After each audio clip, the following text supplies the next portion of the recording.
কোরবানির মাংস, ল্যাম রেজালা, লন্ডনে বসে চিতই পিঠা দিয়ে খেতে কতই না মজা লাগে। আচ্ছা, বিয়েবাড়ি স্টাইলে সে খাসির মাংস ল্যামের আমি আজকে রেজালা রান্না করেছি। তো চিন্তা করলাম দেখি চিতই পিঠা দিয়ে আজকে খেয়ে কেমন হয়। ঈদের পরের দিন 17ই জুন। আসসালামু আলাইকুম।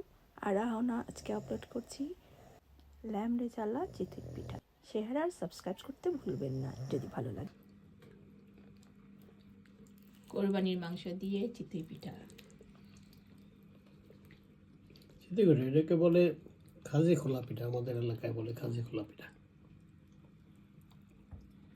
মজা? Yes, yummy. Special for মাংস দিয়ে এটা আমরা অকেশনালি আমাদের দেশে বর্ষার দিনে খাই এটা, বুঝছো? So this is our traditional. Thank you.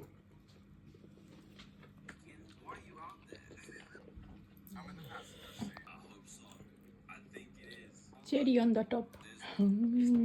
Yummy. এইভাবে খেতে হয়। ওকে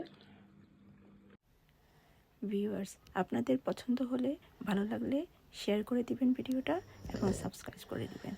আমি এই রান্নার ভিডিওটা আপলোড করছি। আল্লাহ হাফিজ।